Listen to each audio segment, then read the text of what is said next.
नमस्कार दोस्तों, स्वागत है आपका मेरे YouTube चैनल इलेक्ट्रिकल भंडारी में। तो गवर्नमेंट पॉलिटेक्निक एंट्रेंस एग्ज़ाम के लिए आज हम इम्पोर्टेंट MCQ पढ़ाने वाले हैं फिजिक्स के, जो आपको लास्ट क्लास में आपका पढ़ाया था हमने। देखिए, टेम्परेचर एंड थर्मल एक्सपेंशन, तो उसके न्यूमेरिकल बताएंगे कुछ इम्पोर्टेंट।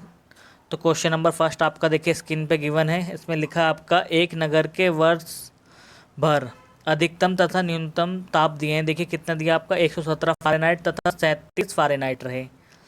तापक्रम का यह अंतर आपको बताना है किसमें, डिग्री सेंटीग्रेड में। तो अब कैसे कर लेंगे, सबसे पहले इनका डिफरेंस निकाल लेंगे। देखिए क्या निकालेंगे, ताप का डिफरेंस हो जाएगा आपका। देखिए 117 में से हम माइनस के कितना करेंगे, आपका 37 फ़ारेनहाइट कर लेंगे। ठीक है, तो ये हो जाएगा आपका 80 फ़ारेनहाइट। अब इसे चेंज करना है हमें, डिग्री सेंटीग्रेड में बताना है। ठीक है, ये दिया है हमें फ़ारेनहाइट में, तो आपको पता होना चाहिए। देखिए एक फ़ारेनहाइट इक्वल टू होता है आपके, देखिए 5/9, ठीक है, डिग्री सेंटीग्रेड के। ठीक है, करेंगे 5/9 आपका, और कितना डिफरेंस आया था आपका 80 से मल्टीप्लाई कर देंगे। ये कितना आ जाएगा आपका, 5 से 80 में मल्टीप्लाई करेंगे तो ये आएगा आपका 400, यानी कि 400/9। ठीक है, अब 9 से डिवाइड करेंगे तो ये आएगा आपका 9 चौको 36, 9 चौको 36, 9, ये आएगा आपका 44 डिग्री सेंटीग्रेड। ठीक है, हमने सेंटीग्रेड में चेंज कर लिया है। तो ऑप्शन देखिए कहीं आ रहा है आपका 44.4 डिग्री सेंटीग्रेड। तो ये आपको समझ में आया होगा, ऑप्शन सी क्या हो जाएगा इसका राइट आंसर। चलते हैं नेक्स्ट क्वेश्चन पे। देखिए इसमें क्या दिया हुआ है आपका, देखिए ऋणात्मक तापमान कौन से पैमाने पर संभव नहीं है। तो आपका टिक भी लगा हुआ है इसमें। देखिए ये आपका केल्विन पैमाने पर संभव नहीं होता। ठीक है, जो आपका नेगेटिव तापमान होता है वो कौन से स्केल पे संभव नहीं होता, केल्विन पे। ठीक है, ये काफ़ी मोस्ट इम्पोर्टेंट क्वेश्चन है, याद रखना है आपको। चलते हैं नेक्स्ट क्वेश्चन पे। देखिए अभी मैंने आपको बताया था, देखिए एक फ़ारेनहाइट इक्वल टू क्या होता है आपका, डिग्री सेंटीग्रेड में चेंज करेंगे तो एक फ़ारेनहाइट बराबर होता है आपका 5/9 डिग्री सेंटीग्रेड। ठीक है, वो मैंने उल्टा लिख दिया था वहाँ, 1 डिग्री सेंटीग्रेड। लेकिन एक फ़ारेनहाइट बराबर होता है आपका, देखिए 5/9 डिग्री सेंटीग्रेड। ठीक है, तो ऑप्शन ए क्या हो जाएगा आपका राइट आंसर। चलते हैं नेक्स्ट क्वेश्चन पे। अब देखिए इसमें आपको बताना है परम शून्य ताप है। तो परम शून्य ताप आपका क्या होता है, या तो 0 केल्विन होता है। अगर केल्विन ने दिया तो आपको क्या दिया होगा, -273 डिग्री सेंटीग्रेड में। ठीक है, इन दोनों में से दोनों ही क्या होते हैं आपके परम शून्य ताप होते हैं। ठीक है, तो ऑप्शन बी पे क्या कर देंगे हम, टिक कर देंगे। ठीक है, ये भी आपको याद रखना है। चलते हैं नेक्स्ट क्वेश्चन पे। देखिए ये काफ़ी मोस्ट इंपॉर्टेंट क्वेश्चन है आपका, ये कई बार आपका रिपीट हो चुका है आपका। देखिए पॉलिटेक्निक एंट्रेंस में। अब इसमें क्या बताना आपको, वह ताप जो डिग्री सेंटीग्रेड और फ़ारेनहाइट में समान हो, तो आपको बताना है कौन सा होगा। ठीक है, अब देखिए कौन सा होगा वो ताप। पहली बात तो हम क्या कर लेंगे, लेट हमने मान लिया दोनों स्केल पे क्या है, C इक्वल टू क्या है आपको, देखिए F, इसको हमने मान लिया X। ठीक है, एक फॉर्मूला होता है आपका, देखिए जो मैंने आपको लिखवाया था, जो मैंने आपको कल लिखवाया था, C/5, यानी कि CF में संबंध क्या होता है आपका, C/5। ठीक है, F माइनस आपका 32/9। ठीक है, अब C और F की जगह हम X रख देंगे। ठीक है, X डिग्री, तो X/5 हो जाएगा ये यहाँ से आपका X -32। ठीक है, /9। ठीक है, अब इसे सॉल्व करेंगे। देखिए इधर मल्टीप्लाई कर लेंगे, क्रॉस मल्टीप्लाई, ये हो जाएगा आपका यहाँ से सॉल्व करके मैं यहाँ पे लिख देता हूँ। ठीक है, ये होगा आपका 9x। ठीक, इक्वल टू क्या हो जाएगा 5x। ठीक है, माइनस के 32 में 0 हो जाएगा आपका। ठीक है, 3×5 = 15 और 1 16, ये हो जाएगा 160। ठीक है, अब इसे इधर लाएंगे, ये प्लस का तो माइनस का हो जाएगा, यानी कि 9x में से हम 5x घटा देंगे तो कितना आएगा आपका 4x। ठीक है, इक्वल टू माइनस के 160, अब 4 से डिवाइड कर देंगे तो x इक्वल टू कितना आ गया आपका, माइनस के 40 डिग्री सेंटीग्रेड।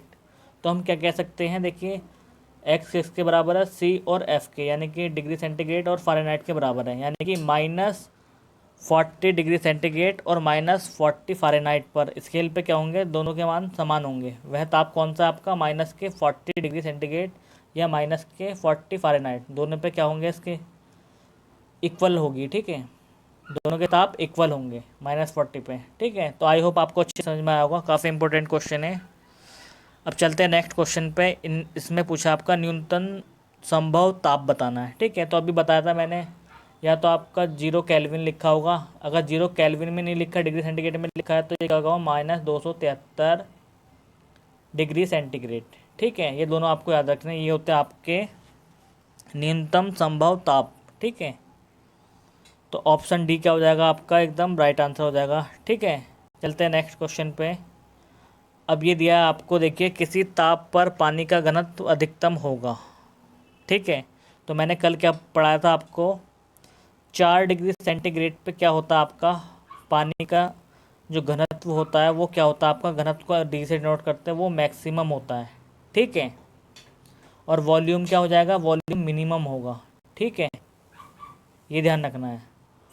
और जब हम 4 डिग्री से ऊपर की ओर तरफ चलते हैं, ठीक है, 4 डिग्री से ऊपर बढ़ाएंगे इसका ताप, तो क्या होगा, डी कम होते चला जाएगा मिनिमम, और वॉल्यूम क्या होगा आपका मैक्स होता चला जाएगा, ठीक है, उल्टा हो जाएगा इसका, ठीक। तो ऑप्शन क्या हो जाएगा आपका, देखिए इस हिसाब से ऑप्शन आपका डी क्या हो जाएगा, एकदम राइट आंसर। 4 डिग्री सेंटीग्रेड पे क्या होगा आपका पानी का घनत्व तो मैक्सिमम होगा। ये भी आपका मोस्ट इम्पोर्टेंट क्वेश्चन था, ठीक है। अब चलते हैं नेक्स्ट क्वेश्चन पे, देखिए आपका क्या लिखा है, 0 डिग्री सेंटीग्रेड के पानी को गर्म करने पे उसका घनत्व क्या होता है। अब देखिए 0 डिग्री सेंटीग्रेड के पानी को अगर हम गर्म करेंगे आपका, ठीक है, ठीक है, तो ये क्या होगा आपका, देखिए 4 डिग्री सेंटीग्रेड तक क्या होगा आपका, उसका जो घनत्व होगा वो क्या होगा आपका मैक्सिमम हो जाएगा, ठीक है, बढ़ेगा। लेकिन जैसे ही 4 डिग्री सेंटीग्रेड तक, ठीक है, और जैसे ही हम 4 डिग्री सेंटीग्रेड से कुछ ऊपर गर्म करेंगे तो घनत्व क्या हो जाएगा आपका घटना चालू हो जाएगा, ठीक है। तो हम क्या कहेंगे, ऑप्शन सी पढ़िए आप इसका, 4 डिग्री सेंटीग्रेड तक घटता है आपका, ठीक है, घनत्व, ठीक है। तो क्या कहोगे आप, 4 डिग्री सेंटीग्रेड तक क्या हो रहा है, बढ़ रहा है, ठीक है, तत्पश्चात घटता है। तो ऑप्शन डी देखिए आपका क्या हो जाएगा, एकदम राइट आंसर हो जाएगा, ठीक है। मैंने बताया 0 से 4 के बीच क्या होगा, घनत्व तो बढ़ेगा, ठीक है। अब 4 डिग्री सेंटीग्रेड से जब ऊपर गर्म करेंगे पानी को तो क्या होगा, घनत्व तो घटेगा। तो ऑप्शन डी क्या हो रहा है आपका, फिट बैटर है एकदम, ये हो जाएगा एकदम करेक्ट आंसर। ये भी काफ़ी मोस्ट इंपॉर्टेंट क्वेश्चन है। चलते हैं नेक्स्ट क्वेश्चन पे एंड लास्ट पे, ठीक है। अब इसमें पूछा आपका, देखिए स्वच्छ जल का न्यूनतम आयतन होता है। तो मैंने अभी क्या बताया था आपको, स्वच्छ जल के लिए ये भी क्या होगा, देखिए आपका स्वच्छ जल होगा किस पे आपका, और इनने कहा न्यूनतम आयतन होता है। न्यूनतम आयतन कब होता है आपका, देखिए जल का 4 डिग्री सेंटीग्रेड पे होता, नहीं होता, 4 डिग्री सेंटीग्रेड पे क्या होता है आपका घनत्व, जो डेंसिटी होती है वो मैक्सिमम होती है पानी की, वाटर की, ठीक है। और इसका वॉल्यूम क्या होता है आपका मिनिमम होता है। तो इन्होंने यही पूछा है, देखिए स्वच्छ जल का न्यूनतम आयतन, तो न्यूनतम वी मिनिमम यानी कि वॉल्यूम मिनिमम आपका H2O जल का क्या हो, कहाँ होता है आपका, देखिए 4 डिग्री सेंटीग्रेड पे, ठीक है। तो ऑप्शन ए दिख रहा है आपको, ऑप्शन ए क्या हो जाएगा एकदम आपका राइट आंसर। तो ये काफ़ी मोस्ट इंपॉर्टेंट आपके MCQ थे। अगर ये आपको वीडियो अच्छी लगी तो इस चैनल को सब्सक्राइब करें। बाय बाय गाइस, मिलते हैं नेक्स्ट वीडियो में।